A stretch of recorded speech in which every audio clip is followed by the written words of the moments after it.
Alhamdulillahi Rabbil Alamin. Wassalatu wassalamu ala ashrafil anbiya'i wal mursalin wa ala alihi wa sahbihi ajma'in. Rabbi shrah li sadri wa yassir li amri wa hlul 'uqdatam min lisani yafqahu qawli, amma ba'd. Assalamualaikum Ustaz dan tuan-tuan semualah. Adakah berdosa jika seorang isteri menegur suami dalam perkara-perkara ibadat yang difikir tidak betul dilakukan oleh suami, tidak tepatlah? Contoh berwuduk atau perbuatan solat.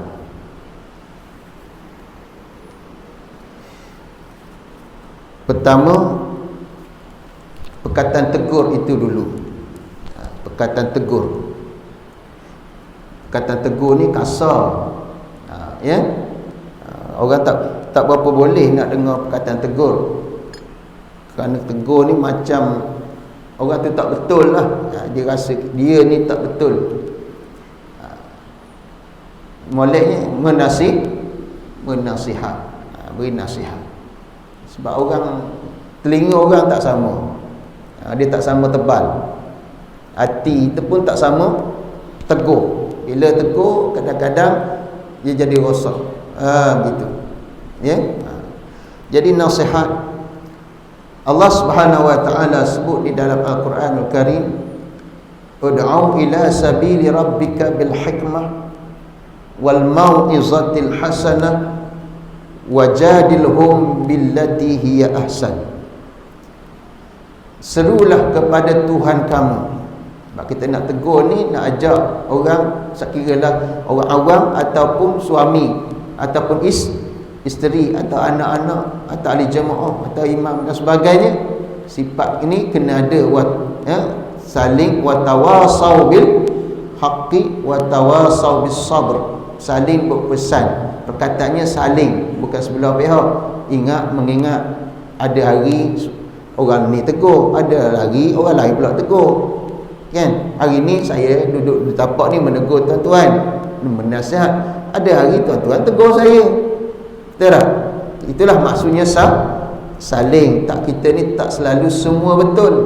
Ada ingat mengingat di antara satu dengan yang lain.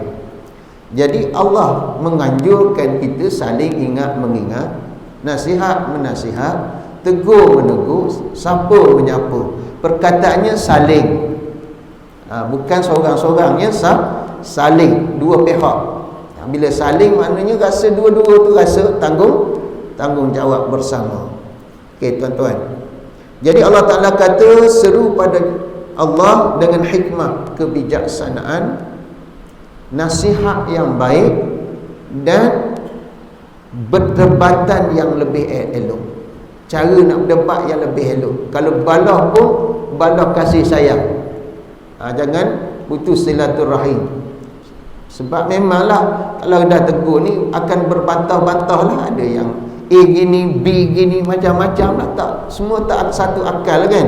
Allah bagi kita ni berbagai-bagai kelebihan. Ilmu pun tak sama. Pengetahuan, pengalaman berbeza. Datang dari tempat yang berlainan. Dua insan, suami isteri. Kita balik kepada soalan, boleh tak isteri nak tegur suami takut jadi derhaka? Sebab suami kata, kau jangan pandai-pandai daripada aku, derhaka kau nanti, katanya. Jangan tinggi suara pada suami. Okay, ada tempat betul, ada tempat tak betul. Tuan-tuan, yang betulnya boleh menegur suami, boleh. Salah suami tegur, jangan biar dia buat salah, ingatkan. Jadi ayatnya dari tegur tu kepada ingatkan. Jadi bila kita ubah perkataan tu, kita jaga perkataan kita. Ni nak tegur suami macam nak halau suami. Nah, kasar. Jadi ubah kepada uslub hikmah. Hikmah bermaksud dengan kebijaksanaan, dengan ilmu pengetahuan. Ya? Okey. Kalau kita rasa tak layak, tak mampu nak tegur, kita suruh orang lain tegur.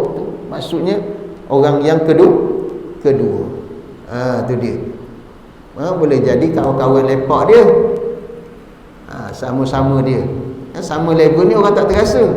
Kata gajah rimau pun dia tak marah sebab sama rakan dia. Betul tak? Orang lain tak jangan cakap gitu. Tu dia.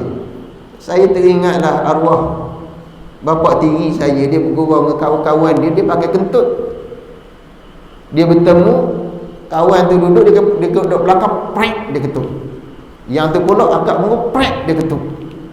Dia tak marah. Sehingga dia cerita kepada saya, satu hari kawan dia tu nak kentut, tiba-tiba terberok, prek, habis belakang. Tak marah.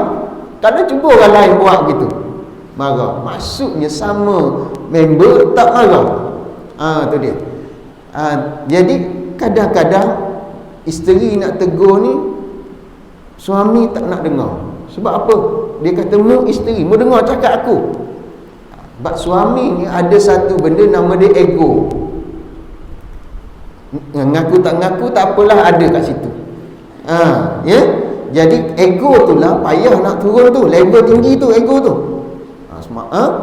Banyak duit, ada di pakak pula, kedudukan, lagilah dia tak berapa nak dengar.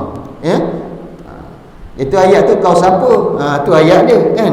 Jadi dekat situ level tu boleh jadi kita boleh bisik-bisik dengan kawan-kawan, orang yang lebih dihormat untuk beri nasihat. Itu satu. Yang kedua, tengok suami kita ni orang yang orang kata boleh ditegur. Sebab dia ni suami kita, dia ni yang sayang kat kita, dia ni yang bimbing kita. Dia buat silap, menegur dalam keadaan mengingat kebaikan dia, tu hikmah. Maksud nak tegur suami, kita masih ada hormat, masih ada menghargai, masih ada dalam keadaan mengingati kebaikan dia. Ada isteri ni bila dia tegur, tak ada baik suami dia, semua buruk-buruk belaka, hak baik hilang. Itu tak boleh. Bolehnya bila hikmah, bila kita masih mempertimbangkan tu, uslub kita, cara kita akan lebih molek. Tu dia. Boleh tegur suami. Yang ketiga nak tegur, masa nak tegur. Masa nak tegur molek sekali lepas bersama. Tak ada masa lain. Masa makan, nantikan tak makan suami nanti, dia empat makanan tu. Betul tak? Tu dia. Kita dah hidang molek apa semua, tegur. Ya. Lepas bersama ni, sebab itu dalam Islam ni kita hendaklah jaga tertib. Tertib terning kata orang Terengganu. Tertib terning ni maksudnya adab. Jadi kita carilah ruang masa yang paling tenang, sama ada santai, masa berdua, tak ada orang lain. Jadi yang paling tepatnya ulama kata selepas bersama. Selepas bersama suami pun dah okey, dia nampak masalah dia dah selesai, rosoklah kepala masing-masing. Tu dia kan. Belai dan sebagainya. Lepas itulah yang panggillah elok, panggillah yang baik. Bang, macam tu. Saya ada nak cakap sikit. Macam jangan marah ya.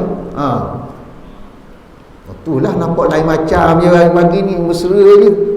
Ada benda rupanya. Jadi kat situ dialog tu ada mukaddimah dah. Betul tak? Mesra, cakap dengan elok-elok. Masa semayang tadi kan, saya tengok abang ni tak ada tomak nina kan. Bab ni tomak nina okey, nak lama, faham tak? Sejak-sejak tak nak, betul tak? Tapi bab semayang laju je. Faham contohnya? Nak tegur suami semayang macam patut diayam, contoh. Tapi bab yang tak kata beli ubat macam-macam, ubat tahan lama, lebih besar, bagai macam lah makan ubat ni. Isteri guna balik psikologi, reverse psikologi suami. Saya lupa ada rakaman cakap lepas. Tuan-tuan, akhirnya berilah tahu kat dia. Jadi dalam semayang saya dengar ustaz duk mengajar, saya ni tempang juga. Jadi saya mengaku saya tempang. Kalau saya tegur pun bukan saya kena dah sepunya, saya sama tempang, sama-sama belajar. Kadang-kadang suami tak datang belajar, isteri yang datang. Isteri ni ada macam kita bincang semalam lah, macam-macam kuliah, ada macam program, banyak program dia. Suami tak ada. Jadi dia pun baliklah mengajar suami dia pula. Kat situ.